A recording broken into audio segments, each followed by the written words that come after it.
Praise lord. Hi hi జోష్, బాగున్నావా? బాగున్నాను. ఫైన్ ఏంటి విశేషాలు? Fine uncle. ఏం లేదు, వెళ్తున్నావా స్కూల్ కి? వెళ్తున్నాను. రేపు నుంచి ఎగ్జామ్స్ కదా నీకు? అవును. చదువుతున్నావు మరి? 10th కదా? అవును. ఇంకా ఏం లేదు అంకుల్, నాకు ఒక డౌట్ వచ్చింది. ఓకే చెప్పు జోష్. అయితే మా వీక్ లో మొత్తం స్కూల్లోనే ఉంటా కదా అంకుల్. సండే రోజు ఒక్కటే ఫ్రీగా ఉంటాము. అయితే బయటికి వెళ్ళి కొంచెం ఆడుకొని కొంచెం రెస్ట్ తీసుకొని కొంచెం ఇట్లా ఎంజాయ్ చేస్తాం, ఇంట్లో ఉండొచ్చు అని అనుకుంటాం. అయితే డాడీ చర్చికి వెళ్ళాలంటాడు, పొద్దుగానే లేపుతాడు అంకుల్. అసలు చర్చికి ఎందుకు వెళ్ళాలి మనం? ఇప్పుడు యూట్యూబ్స్ లో కూడా లైవ్ వస్తున్నాయి కదా, లైవ్ వినొచ్చు కదా, మనం చర్చికి ఎందుకు వెళ్ళాలి? చర్చ్ ప్రత్యేకంగా ఎందుకు వెళ్ళాలి? యా, ఈ రోజుల్లో అంటే ప్రతి చోట మనం ఆన్లైన్ లో వీడియోస్ వచ్చేసినాయి, ఆన్లైన్ లో వీడియోస్ మనం చూస్తా ఉన్నాము. అయితే చర్చ్ కి ఎందుకు వెళ్ళాలి అనడానికి సమాధానం చర్చ్ లో జరిగే థింగ్స్, చర్చ్ లో జరిగే యాక్టివిటీసే మనకు సమాధానం చెప్తాయి. నువ్వు చెప్పు, సండే చర్చ్ కి వెళ్ళినప్పుడు ఏమేం చేస్తారు? చర్చ్ లో ఆరాధన జరుగుతుంది, బల్ల ఇస్తారు, వాక్యం చెప్తారు, ఆశీర్వాదం, ప్రత్యేకంగా ప్రేయర్ చేసుకోవచ్చు, పాస్టర్ తో ప్రేయర్ చేయించుకుంటాం. ఇంకా అంతే, ఇంకేమైనా చేస్తామా? అంతే. కొన్ని చోట్ల ఏం చేస్తారు అని అంటే సంఘం కోసం ప్రార్థన చేస్తారు. తర్వాత కొంతమంది దేవుడు వాళ్ళ జీవితాల్లో చేసిన సాక్ష్యాలు చెప్తారు. దేవుడు నా జీవితంలో ఈ కార్యం చేశాడు, ఆ కార్యం చేశాడు. అలాగే చర్చ్ అయిపోయిన తర్వాత మనం ఒకరితో ఒకరు కొద్దిసేపు మాట్లాడుకుంటాం, టైం స్పెండ్ చేస్తాం. ఇప్పుడు ఈ విషయాలన్నీ కూడా మనం ఎందుకు దేవుని సన్నిధికి వెళ్ళాలి, ఎందుకు ఆదివారం ఆరాధనకి వెళ్ళాలి అనడానికి మనకు ఒక కారణాన్ని ఇస్తుంది. ఇప్పుడు దేవుని పాటలు ఎందుకు పాడుతాం? మనం దేవుని ఎందుకు ఆరాధన చేయాలి? దేవునికి ఆరాధన కలగాలి, దేవునికి ఆరాధన కలగాలి.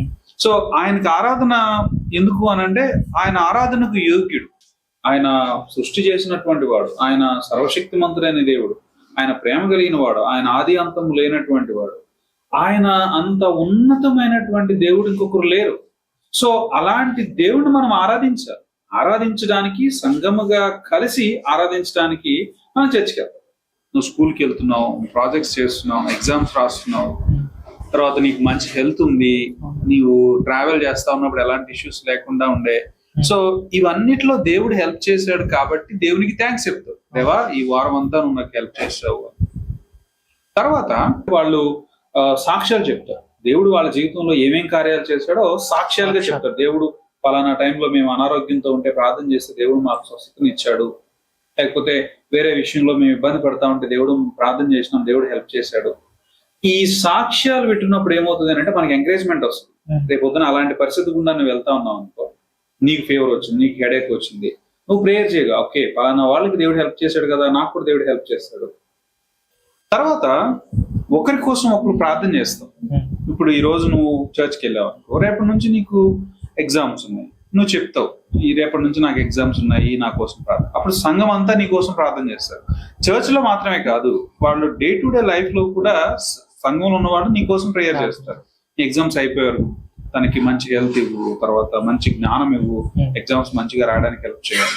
సో ఒకరి కోసం ఒకరు ప్రేయర్ చేసుకోవడం అనేది it's like A supporting each other, ఒకరినొకరు సపోర్ట్ చేసుకోవడం.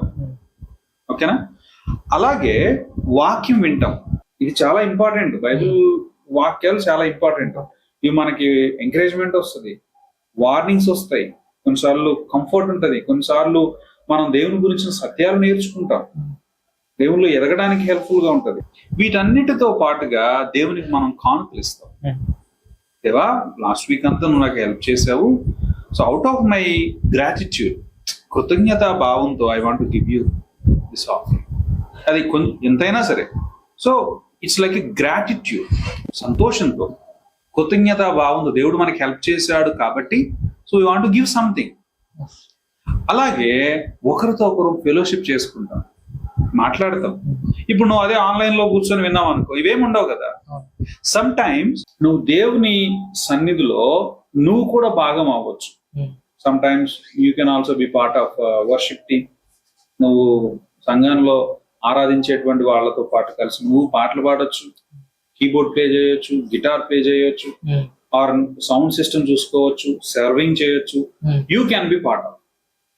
అందరితో సహవాసం కలిగి ఉంటావు, నువ్వు అందరితో కలిసి మాట్లాడతావు. It's a fun time. దేవుని అంతా చర్చ అయిపోయిన తర్వాత అందరము కలిసి కొద్దిసేపు మాట్లాడుకోవడం, ఇట్స్ ఎ బ్లెస్సింగ్ టైం. అదే నువ్వు యూట్యూబ్ లో కూర్చుంటే ఇవేమీ ఉండవు, నువ్వు ఎవరో ఏంటో కూడా వాళ్ళకి తెలియదు, జస్ట్ వింటావు అంతే. చర్చ్ లోకి వెళ్తే నువ్వు యాక్టివ్ గా ఇన్వాల్వ్ అవ్వచ్చు. యూట్యూబ్ దగ్గర కూర్చొని వింటే ప్యాసివ్ గా వింటావు అంతే. చర్చ్ లో యాక్టివ్ గా అన్ని ఏరియాస్ లో నువ్వు గ్రో అవడానికి హెల్ప్ఫుల్ ఉంటుంది. It's time of blessing. దేవుని సన్నిధిలో దేవుని సంఘంతో గడిపేటువంటి సమయం కాబట్టి ఇట్స్ బ్లెస్సింగ్ టైం. అందుకే మనం ఎవ్రీ సండే మానేయకుండా చర్చ్కి వెళ్ళాలి. అఫ్ కోర్స్ రెస్ట్ తీసుకోవాలని ఉంటుంది, గేమ్స్ ఆడుతుంది, but you have to give some time for the church. ఓకేనా? Good thing.